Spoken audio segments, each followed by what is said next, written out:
Can the Dallas Cowboys beat the New York Giants in week 1, even if Tyron Smith and Tyler Smith don't play? All that and more in this episode of the Locked On Cowboys podcast. You are Locked On Cowboys, your daily Dallas Cowboys podcast. Part of the Locked On Podcast Network, your team every day. Locked on Cowboys. Locked on Cowboys. Welcome back to the Locked On Cowboys podcast, part of the Locked On Podcast Network, your team every day. We'd like to thank you for making us your first listen of the day. This episode is brought to you by PrizePicks. It's the easiest and the most exciting way to play daily fantasy sports. Go to prizepicks.com/LockedOnNFL and use promo code LockedOnNFL, all in lowercase, for a first deposit match up to $100. I am your host, Marcus Mosher. You can follow me on Twitter at Marcus_Mosher. Joining me today, as always, is Landon McCool. You can check him out on Twitter at McCoolBCB. Landon, we are getting ready for the first game of the season, and it wouldn't be a Dallas Cowboys opener if there wasn't some major injury question marks. Yeah, I mean, here we are again, playing the Giants, dealing with the offensive line injuries. It must be the week 1 of Dallas Cowboys football season, right? Yeah, so let's dive right into it. So the Cowboys have had some unfortunate luck this week. Going into Sunday, they were really healthy. You know, they all 5 offensive linemen were practicing, ready to go. Tyler Smith hurt his hamstring on Monday in an individual workout, and then Tyron Smith got hurt yesterday in practice. He has an ankle injury. As of right now, as this recording, I think both players are going to be listed as questionable. I don't expect either player to do much over the next couple of days or so. But do you anticipate both of these guys playing on Sunday night? It's going to be tough, right? It's going to be tough to kind of guess at this point because we just didn't really kind of get any insight on how severe any of these injuries are. Just all we're going on is basically secondhand information of coaches and trying to read the tea leaves of how people are pronouncing the word, significant, or, we're trying to parse things like that. I tend to think that the chances that the Cowboys are going to miss both of these guys is very slim. And I think that if we're going to power rank it just based on reaction from folks inside the building, I think it's more likely that Tyler Smith misses the game than Tyron Smith. Okay. But I also don't know like what percentages are. I think for both of these guys, they're basically going to see how they go through Saturday, walk through practice, and then that will likely be the kind of determining factor as to whether or not they play. All right, so let's assume worst case scenario and that both players are unable to go on Sunday night. Who starts at left tackle? Who starts at left guard? And can the Cowboys win without both of those guys? I mean, the Cowboys have won without Dak Prescott before. So can they win? Yeah, I think they can.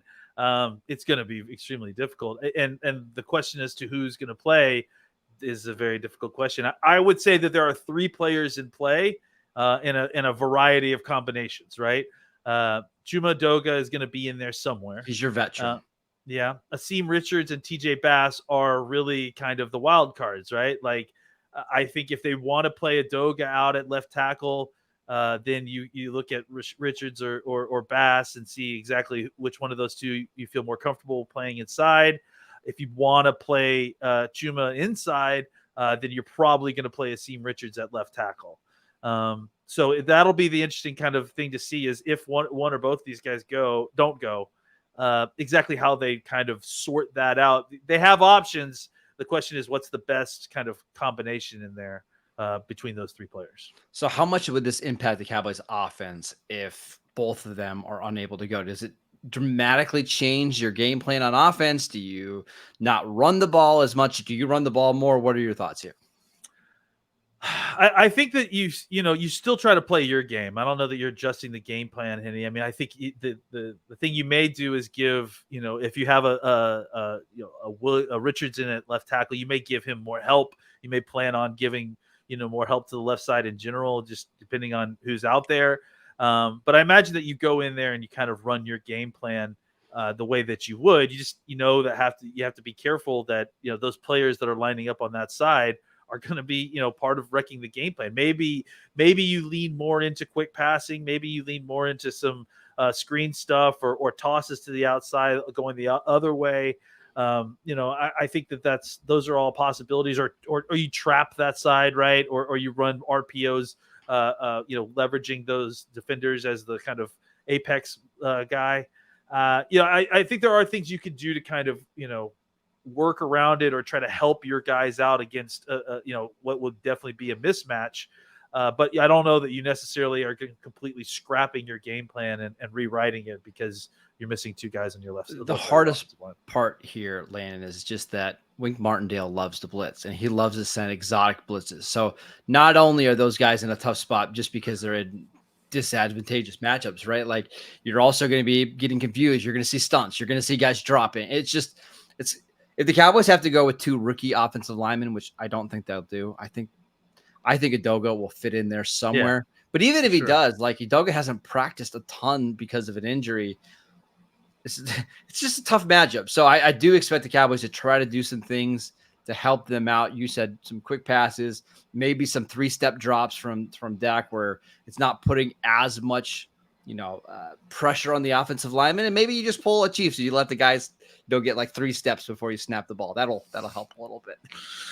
Well, it helps to have better wide receivers, right? Like, this is why you're glad to have, an improved wide receiver core, because now you've got guys who can create separation early in the route and hopefully catch passes coming out quickly. And make plays after the catch, right? And that's the thing is, if the Giants are going to continue to blitz, you're going to have a lot of one-on-one opportunities. So if you can throw a 5-yard slant and have a receiver take it 27 yards, that's how you're going to keep the offense moving. Yeah. And again, as ugly as the matchup would be for a rookie being on the offensive line, it's equally ugly for the Giants on the other side of the ball. And we'll talk about that in a second. That they have to deal with today. I mean, their best case scenario is that they're starting two rookies on their defensive backfield against this wide receiver core. So they're dealing with having to play with a disadvantage as well. Yeah.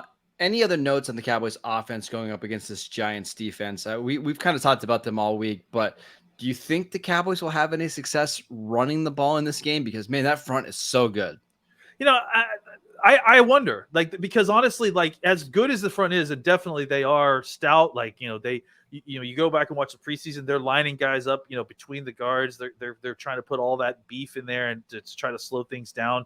But they weren't great at stopping the run last year.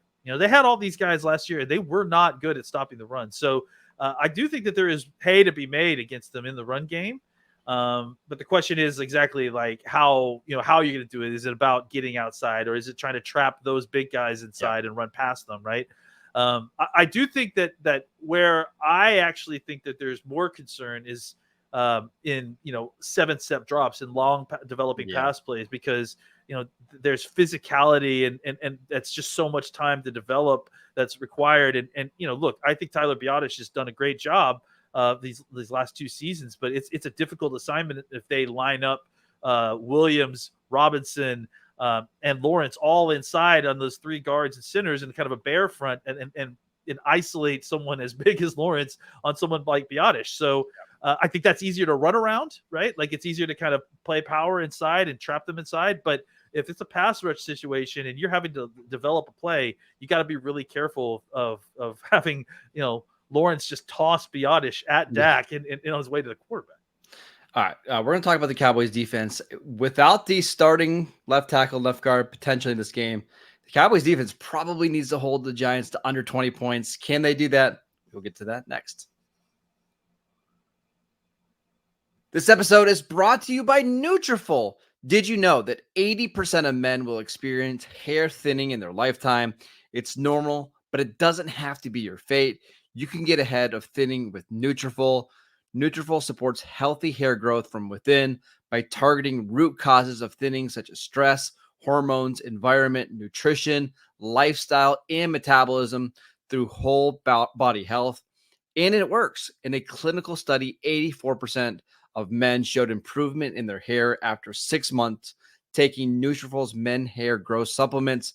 Take the first step to visibly thicker, healthier hair. For a limited time, Nutrafol is offering our listeners $10 off your first month subscription and free shipping when you go to Nutrafol.com/men and enter promo code LOCKDOWNNFL.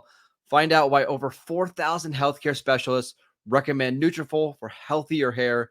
Nutrafol.com/men, spelled Nutrafol.com/men, and enter promo code LOCKEDONNFL. Again, one more time. That is Nutrafol.com/men, promo code LOCKEDONNFL.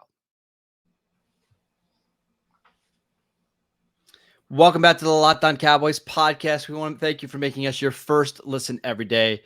The Locked On Ultimate NFL Season Preview is here.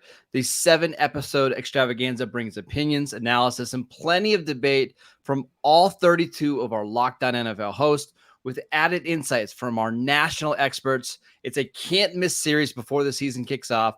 Catch every episode on Locked On NFL on YouTube or wherever you get your podcasts. Lana, let's talk about this Cowboys defense.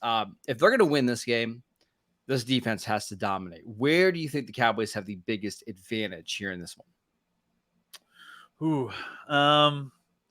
I think outside. I mean, look, they've added Darren Waller to this team, and we're going to have a long conversation about Darren Waller here in a sec, I'm sure. But I think, they don't have a ton of horses at wide receiver. They added Paris Campbell, who has been kind of up and down, in his NFL career. Darius Slayton is a guy that's still a part of this team. Sterling Shepard is still on this team. So it seems like Sterling Shepard's been on that team for a decade plus, right? And been on the injured reserve for most of it. Yeah. They did add Jalen Hyatt, and they have a collection of guys that are all like someone wide receiver 2 or 3, right? Yeah. I'd love to have Wan'Dale Robinson as my gadget guy number 4, or Paris Campbell as my third receiver slot guy, right? And Slayton is like probably the closest thing right now to a true number 2. Yeah, like by far. And I wouldn't even necessarily call him a number 1 receiver, right? No. So I think that, until Hyatt kind of develops a little bit to what they're looking for, they are kind of understocked at wide receiver. And that's why you're going to see a very heavy dose of Darren Waller this Sunday and for the rest of the season, I imagine, for the Giants. They're going to feature him a lot and use him a lot as a wide receiver. You're going to see him line up out as an X. You'll see him obviously doing a lot in motion as kind of the motion man, and then running routes in there. They'll put him on the line of scrimmage and line him up as a traditional tight end, but they definitely will spend a good majority of his snaps moving him around in different spots and trying to get the matchups they want. But I think that the thing is that the Cowboys are very good at covering the tight end. And they've been very good for the last several years, especially since Quinn's been here. So it's going to be a kind of an interesting immovable object meets the unstoppable force kind of scenario with these two, to see exactly how that plays out. The other advantage the Cowboys have is on the defensive line. So I saw a quote from Brian Dable today that they've settled on 2 starting guards. They're not announcing who they are yet, but that's been a problem for them. They just haven't found any consistency there. They're hoping Evan Neal, their right tackle, makes a step up in year 2, which I'm sure he will. Andrew Thomas is fantastic. He's one of the best left tackles in the NFL. So they're really solid there, but everywhere else, it feels like those guys can be at least exposed somewhat. I would assume this is going to be a big Micah Parsons and DeMarcus Lawrence game. Like those 2 players have got to dominate up front if the Cowboys want to win this one. Yeah, and I love John Michael Schmitz, who's their rookie pick at center, but he's still a center. He's starting. Rookie is starting. That's tough. Especially, look, Wink Martindale is getting all the press as the kind of mad genius, but if we're talking about stunts and looping and attacking the middle of a defense with your edge players, I don't know that there's anybody better than Dan Quinn. So there's definitely going to be a lot of moving parts on this defensive front. There's going to be a lot of looping and pirate stunts and DE twists and everything. They're going to try to confuse those inside guys as much as they can and attack the center of that offensive line. Look, as much as we are down and dour about the idea of Tyler Smith not starting or Tyron Smith not starting, their starting guard situation is about where our backup guard is. Yeah, so, that's kind of where we are. So that's just to kind of put that in perspective. I mean, I guarantee you that if they had Chuma Edoga, he would be in the mix to be starting at guard for them right now. So I think for the Cowboys, there's definitely clear spots on this offense that they can exploit. And for the Giants, they are clearly going to run their offense through Daniel Jones, Saquon Barkley, and Waller. And if you can find a way to stop that, specifically stop Daniel Jones from taking huge chunks in the run game, you could focus on Saquon. You could focus on the tight end. I think those are two positions that, without wide receiver help to draw defenses out, to spread them vertically and horizontally, the Cowboys should be able to kind of contain, especially in the middle of the field. Where I'm worried about the Cowboys defense is just tackling. Saquon Barkley is really hard to tackle. Yep. So is Darren Waller. Darren Waller's 6'6", 250 pounds, and runs so good after the catch. Cowboys just haven't practiced a lot of live tackling, and a lot of their starters didn't tackle in the preseason just because they didn't play. So you've got to get a lot of hats on Barkley. You've got to be really disciplined in your run lanes. That's kind of stuff that you see in week one that's, you're still shaking off some of the rust. And we know with Barkley, like if you miss a couple tackles, he's got that home run speed to be absolutely gone. So I have a hard time believing the Giants are going to have multiple drives in this game of like 70 yards for touchdowns, but they could have some big chunk plays that, help put them in position to get field goals or get touchdowns. That's what makes me at least a little bit nervous. Yeah, I think the run game is where they're going to try to attack us. I mean, simply to try to help their young offensive line. Obviously, the pass rush that they're facing is going to be very intense. And because traditionally that's just how teams have attacked the Cowboys defense, because the pass rush on the Cowboys and the pass, coverage is so good that it just makes more sense to try to attack the Cowboys through the run game. So the Cowboys are going to need to figure out their fits right away. You're going to need, specifically guys, in the middle of the defense. You need Leighton Vander Esch to have a monster. You definitely need Leighton Vander Esch and Clark to have big games, to be ready to go immediately. Well, right? And we should also mention Donovan Wilson. He has not practiced this week, so we still don't know really the status of him. If he's not in this game, I do worry about their run defense a little bit, because he was so good last year, at least down the stretch, helping the run game. Yeah, I was interested to know if he what his status is, right? Because the reason he didn't practice yesterday was because of we are all assuming the birth of a child that hasn't been announced yet. Yeah. So I wonder if he was able to practice.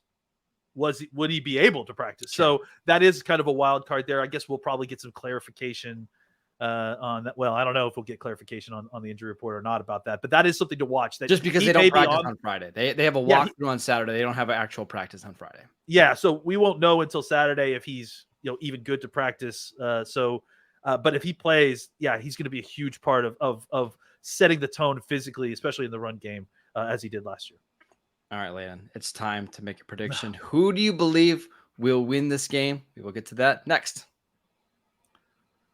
This episode is brought to you by PrizePicks. PrizePicks is the largest independently owned DFS platform in North America. It's easily the most exciting way to play DFS because it's just you against the numbers. Instead of battling thousands of other sharks and professionals, all you have to do is pick more or less than a player's stat projection. You do that 2 to 6 times, and you can watch the money roll in.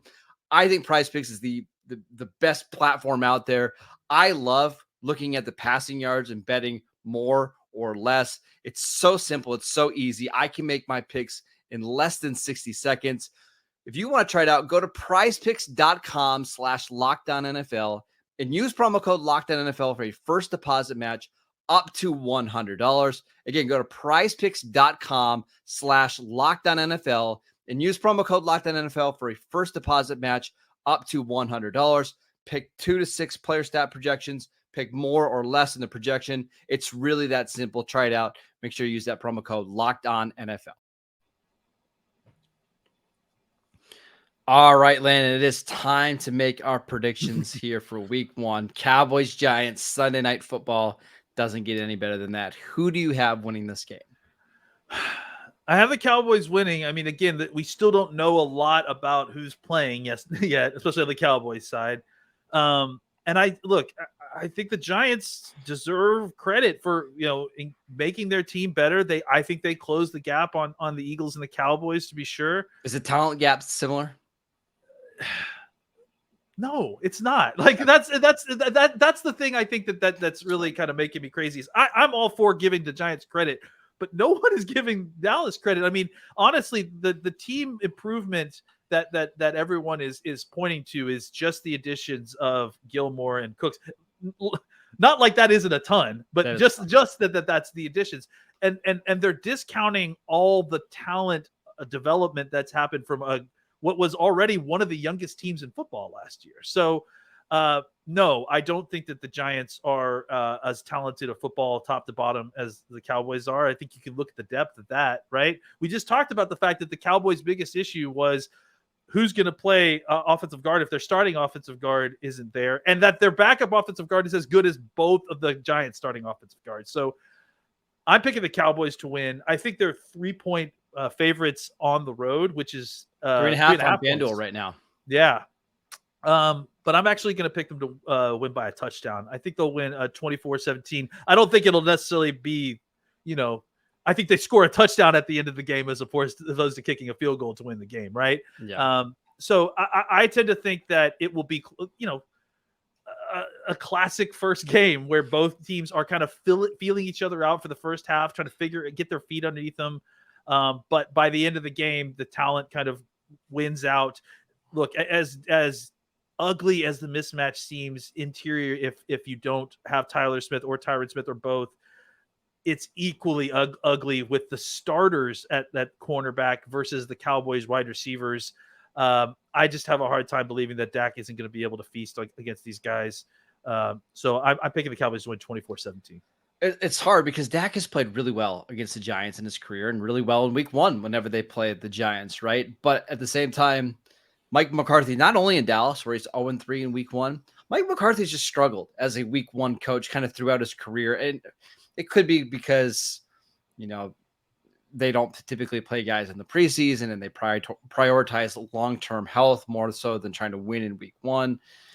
I also think week one games tend to be really fluky and random. Like, don't even look at the Cowboys. Look at last year, like when the 49ers lost to the Bears, the worst team in the NFL in week one. And then they lost to the Broncos in week two. Like, again, one of the worst teams in the league. It's an NFC East game on the road. I won't be surprised if the Cowboys lose like 20-17. And it's just kind of ugly and clunky on offense. And they have a hard time sustaining drives.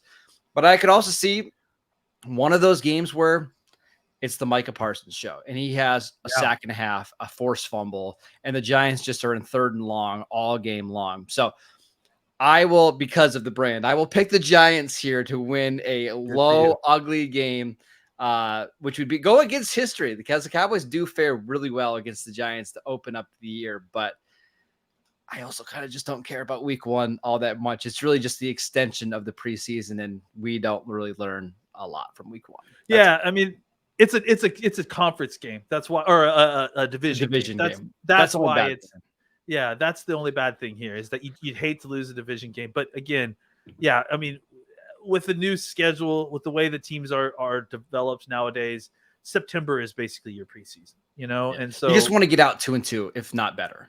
That's right. And for the Cowboys, they getting a win here would obviously set the tone correctly, but losing here is also not going to end their season. So I mean, literally look at last year. They lost in week one. They lost their quarterback, and from that point on, they went 12-4. And if you remove week 18 where they didn't play anybody, they were 12-3.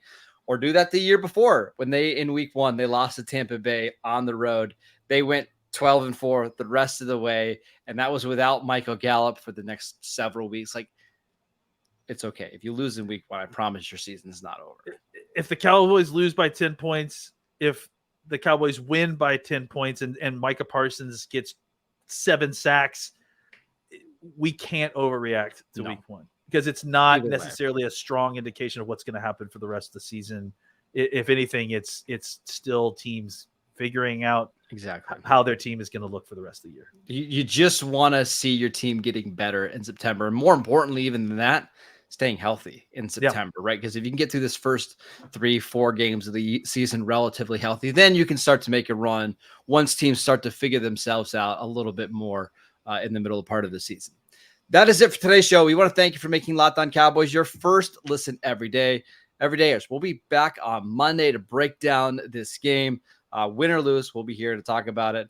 Go check out our show on YouTube. We are free and available on all platforms. Go follow Landon on Twitter at McCoolBCB. I'm at Marcus_Mosier.